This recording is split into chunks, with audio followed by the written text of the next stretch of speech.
Hello, everyone. I'm Dr. Geri Puleo, and I'm the creator of the Burnout During Organizational Change model, or BDOC.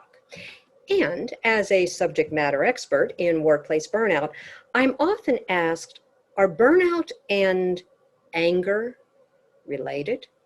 In other words, if I'm feeling really angry and really upset, is that an indication that I'm burning out? Well, based on my research, the answer is probably. But it really depends on how long you've had these feelings of intense anger. Now, anger is a very common and very normal human reaction to things that displease us or frustrate us or even attack our values and our belief systems. Anger can be justified. The problem occurs when the feelings of anger are not balanced with a feeling of recovery or respite. In other words, you start feeling angry all day long. Now, initially, what could have happened is you had a change in your work situation and you weren't happy with it. So initially you felt frustrated, but then that frustration got more and more intense until you felt anger, if not rage. And it seemed to permeate the way you approached everything at work, as well as bled over into your personal relationships. Now, these are the first two stages in the descent into burnout based on my research-based burnout during organizational change model. What I found is most people start out with hope, and then based on certain personality traits coupled with situations or organizational stressors, they became frustrated, and then the frustration led to anger, and then the anger descended into apathy before they finally totally burned out. So anger is something to watch, and it's what you need to be looking for is how long is that anger lasting. For example, if the anger is so severe that you're reacting to people or questions or requests or any other type of a situation, if your anger is a reaction that just is not who you are, it can be very scary. And that's usually a sign that you are burning out because you're reacting to something in a way that is not your normal way of acting. Let me give you an example. In my research on gender differences in burnout, many participants describe themselves as prior to the burnout as being happy-go-lucky, optimistic, fun-loving. But then as the burnout started progressing, as they were in that downward descent into a full-blown burnout, they found that they were angry, really angry.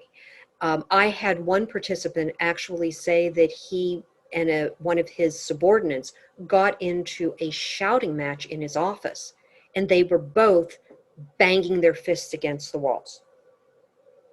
Pretty extreme behavior. And luckily, he recognized it. And he said, this is not who I am. This is not how I want to be, and something is wrong.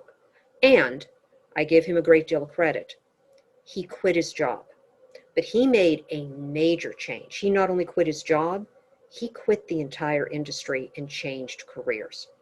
So anger can be an indication that you are burning out. What you need to look for is how long you have felt angry, and also is it intensifying in ways that frighten you because they are not your normal way of reacting to things. One of the things that I want to mention is that if you are angry, doing mindfulness or meditation or breathing exercises can help. Now, obviously, if you're angry, you can't stop in the middle of it, sit in a lotus position on the floor and look at the other person who's angering you and saying, oh, wait, I have to meditate for 5 minutes. I mean, obviously, we can't do something like that. But we can do breathing exercises just to get back into the breath. The reason why this is important is when you're angry, you tend to breathe very shallowly. In other words, you're breathing from the chest up and not from your diaphragm. So focusing on the breath by counting 3 to 5 seconds as you breathe in, hold it for a couple of beats, and then exhaling for 3 to 5 seconds. And doing that a few times can really be very beneficial. It's a time out for yourself so that you can get back in control.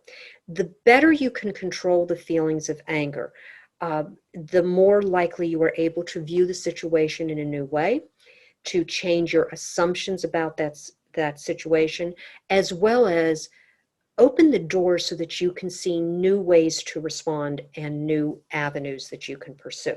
I'm not saying that you have to quit your job, although, quite frankly, every person I've interviewed who had a severe burnout quit their jobs. But what I am saying is that you can better cope with it. If you can stop the feelings of anger from going into a full-blown apathy, which is basically a self-protective defense based on the feelings that you have, you'll probably be able to stop the descent into a full-blown burnout. I hope this worked. By all means, let me know in the comments below.